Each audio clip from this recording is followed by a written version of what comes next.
How's it going, everyone? We are coming up on the month of July and a new month for PlayStation Plus Essential titles. I saw a mixed reception for the June catalog with NBA 2K23, Jurassic World Evolution, as well as Trek to Yomi. I'm a big fan of Trek to Yomi, but NBA seemed like, you know, a basketball game. Some people are going to be into it, other people not so much.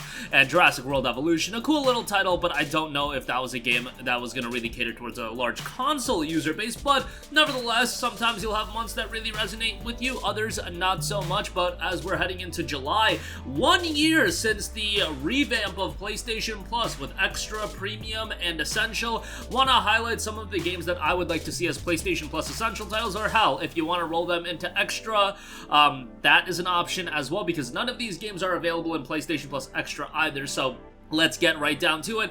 Got about 7 games to go over, so let's just get right into it. Let's start things off with Bastion, which is $14.99. You know, Bastion's one of the most iconic downloadable games I think of all time. However, at this point, is it a game that a lot of people talk about? Probably not. It came out back in, I want to say, 2011. Only on the Xbox 360. Only got it on PlayStation with this PlayStation 4 release. But Bastion is a fantastic game with a great art style, decent combat, and fantastic narration as well. It's aged really, really wonderfully, and it's from Supergiant Games, who are obviously now best known for their work on Hades. They're working on Hades 2, and in fact, they also did Pyre and Transistor, and Transistor was a PlayStation Plus game back in, I want to say it was February of 2014 when that game initially came out, but that was a Day 1 Plus title, so obviously Supergiant has worked with Sony in the past in offering a game on PlayStation Plus.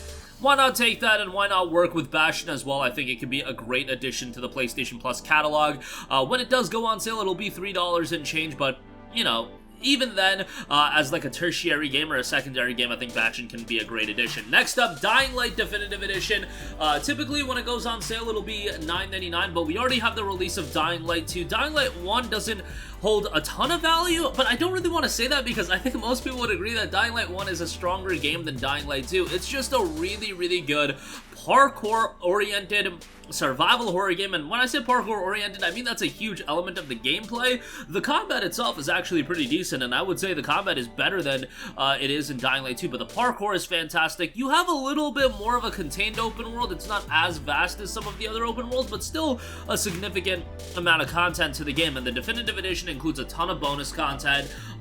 You know, Techland just did a phenomenal job of keeping this game updated, keeping the player engaged, and rolling out content for the game and updates for the game long past any need that they had to update it. But Techland's always going to be a studio that they want to consistently support their games. Even though this is primarily a single-player game, they continually updated it for a long time, and it runs great on the PlayStation 5 as well. Dying Light Definitive Edition, just a no-brainer that at some point it should be a Plus Essential or a Plus Extra title, and you know, at some point, Dying Light 2, add that to Plus Essential or Plus Extra as well. I think that could do fairly well over there. Next up, I always got to get this mentioned in until it actually happens, Dreams. This is still a game that's not available on Plus Essential, or Plus Extra, and they already, you know, went back on updating the game and everything like that. Why not at least give it on Plus Essential and Plus Extra to see if it can't at least jolt some life into the game, jolt some excitement in the player base and whatnot, and just get more people trying it out. It's done by Media Molecule, the same studio that brought you Little Big Planet,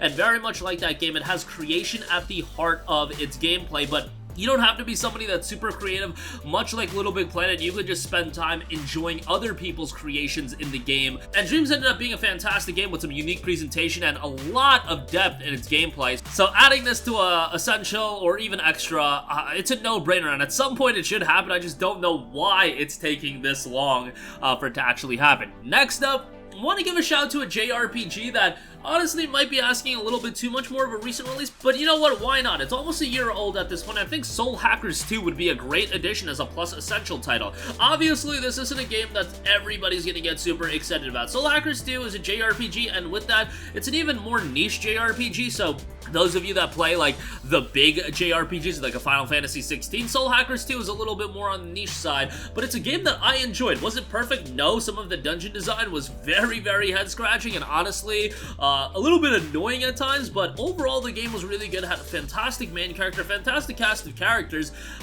You know, it will go on sale for sub $30 at this point, and we've seen games at that price threshold get added to Plus before, so this wouldn't be that crazy, and you could at least add it to Plus Essential or Plus Extra and be like, like, hey, that's a recent release, and they've added games like Solstice, they've added, you know, from a first-party standpoint, Forbidden West came to Plus Extra a year after release, so you know, 11 months will be the window since the time period with Soul Hackers 2 coming out back in August. I think it's time for this game to hit Plus Essential, Plus Extra. I do know that it's on Xbox Game Pass, so I don't know if there's an issue of, you know, I don't know what kind of agreement Microsoft worked out, if it's going to be Game Pass exclusive for an extended period of time, but I would imagine that at some point it'll hit Essential or Extra, and based on the fact that it did hit Game Pass, you would think that Sega and Atlas are going to be open to adding this game to Plus Essential or Extra at some point in the future. I think it'll happen at some point. Will it be next month? I don't know. But I think enough time has gone by where Soul Hackers 2 should be added to one of those services here in the near future. Another Japanese game that I would love to see more people actually play, Odin Sphere Leifthrasir. This is a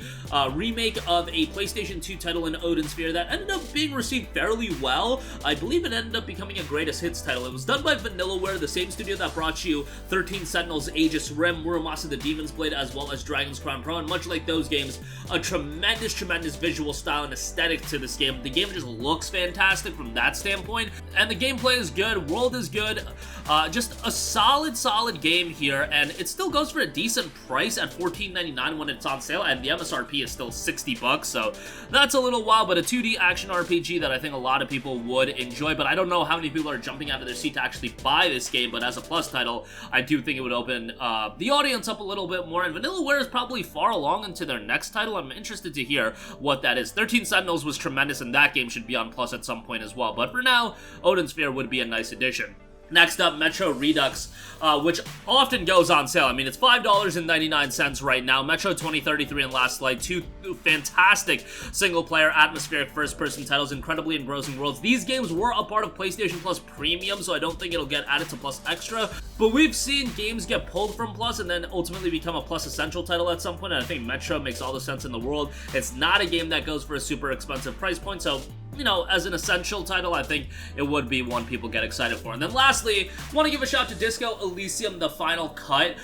This is a game that is mired in some controversy with a lot of things going on with the original developers of the game, the publisher. It's really unfortunate. That's why I'm like kind of 50-50 on whether or not I should promote this game. But the game itself, the original creators did a phenomenal job with. I always rave about this game when we talk about it from just the game itself. The game is fantastic. It's got some of the best writing that you're gonna find in a video game. Incredible storytelling, and it's a little slower paced, a little methodical, but it works out really well, and if you can take your time with it, I think you'll ultimately end up enjoying it. Now, some people I know are just not gonna get into a game like this. Obviously, it's very dialogue heavy, very narrative driven, no like a big budget action gameplay or anything like that, but the design of the game is great. I think the art direction is good and more of a mature tone to it. As a Plus title, I think it would do pretty darn well, but that's gonna do it for me. Again, the July PlayStation Plus title should be revealed this coming Wednesday, so just a couple days until that, but for now, wanted to highlight some of the games I'd like to see. We actually called Sackboy a big adventure a little while ago, so maybe we'll hit again with one of these titles as a Plus Essential or Extra Catalog update, which the Extra Catalog update will happen middle of July, but that'll do it for me. Sound off with all of your thoughts in the comments section down below. Thank you for watching, and goodbye. Hey guys, we hope you enjoyed the video, and if you did, make sure to hit the subscribe button, and if you're already subscribed, do us a favor and hit the bell icon. This way you'll be notified whenever we post a new video. That's the best way to keep up with all of our uploads, and we usually try to upload 2 videos a day. And with the bell icon hit, you'll be notified whenever we do upload a video. As always, thanks for watching.